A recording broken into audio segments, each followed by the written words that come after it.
Vous êtes propriétaire de plusieurs entités à Bordeaux, on les connaît, le Maquila, on a l'Ostréa, l'Orangerie et j'en passe. Vous êtes quelqu'un qui œuvrait justement pour véhiculer une image de la gastronomie sur notre région et ça c'est très important. Merci. Vous êtes venu aujourd'hui ici sur le stand de Transgourmet parce que c'est un partenaire. Qu'est-ce que vous attendez d'un partenaire comme celui-ci? Alors l'histoire avec Transgourmet en fait n'est pas née d'aujourd'hui, hein, puisque quand je suis natif du Pays Basque et quand on est arrivé il y a 9 ans à Bordeaux, en fait on avait culturellement on était très attachés à favoriser les circuits courts, les producteurs, les éleveurs, les cultivateurs, etc. Et en arrivant à Bordeaux, il était évident que je n'avais pas ce référentiel.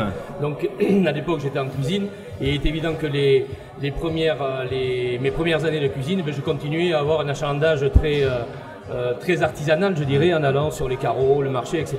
Et puis un jour, par l'intermédiaire d'un de mes confrères, j'ai rencontré un commercial, un responsable de chez Transgourmet qui m'a dit « mais nous, on a des produits comme ça qui existent, comme ceux que vous allez chercher ».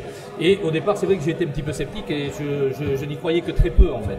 Et puis, par la conjonction de la rencontre, des événements, en fait, ils m'ont montré qu'ils avaient vraiment la capacité à aller chercher les produits que l'on réclamait.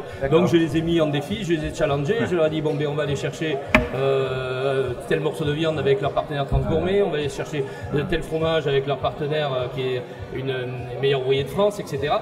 Et à chaque fois, ils arrivaient à satisfaire notre demande. Donc depuis, on a établi une relation d'abord de confiance et puis pérenne qui s'installe dans le temps parce que c'est vrai qu'ils ont cette capacité à aller chercher le bon produit quand on leur demande. Voilà. Et en plus, à mettre je veux dire, sur le devant de la scène, leurs partenaires, aussi bien en tant que client qu'en tant que fournisseur. Là, on essaie quand même, nous, de globaliser nos achats, d'avoir un intervenant particulier et que l'on favorise sur l'ensemble de nos échanges.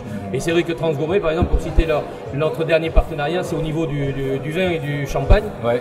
Jamais je pouvais imaginer, moi avec 40 ans de métier derrière moi, que j'achèterais du vin et du champagne à une société comme Transgourmet qui est un vrai logisticien. Et pourtant, ben oui, et avec brio, puisqu'ils ont établi un partenariat eux-mêmes avec Pommery. Et derrière, ben nous on a profité de cet accord, j'ai été reçu par Pommery. On a établi un partenariat qui s'installe dans le temps maintenant sur l'ensemble de leur gamme, aussi bien en champagne qu'en vin, Provence et Camargue. Qu'est-ce que vous attendez après pour les consommateurs, vous, dans vos produits? Alors c'est plus sur la saisonnalité, la traçabilité, la diversité? C'est la conjonction d'un tout. Bien évidemment que la diversité, il la faut.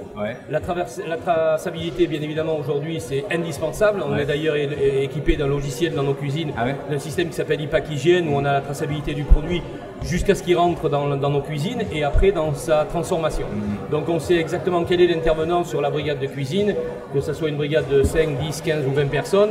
L'important, c'est de savoir quelle est la personne qui a apporté le geste de l'homme pour transformer le produit de l'état brut à son état de finition. Voilà, ça on l'a. Et il est évident qu'après, trouver, dénicher le petit producteur qui n'a pas forcément la capacité à venir avec nous en proximité, mais ça devient évidemment pour eux une vitrine extraordinaire parce que le métier de Transgourmet, c'est bien sûr d'achalander le maximum de matière en essayant d'assurer le maximum de traçabilité au travers d'un voyage. Et c'est vrai que leur système de livraison, je veux dire, avec cette répartition du froid, cette tri-température au niveau de leur véhicule, c'est quelque chose qui pour nous est très important.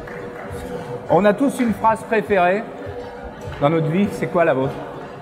Alors là, vraiment, vous me posez, je sais pas, ça dépend dans quel registre on s'installe. En général. Respecter de son vivant, regretter après sa mort. C'est le truc, c'est intemporel.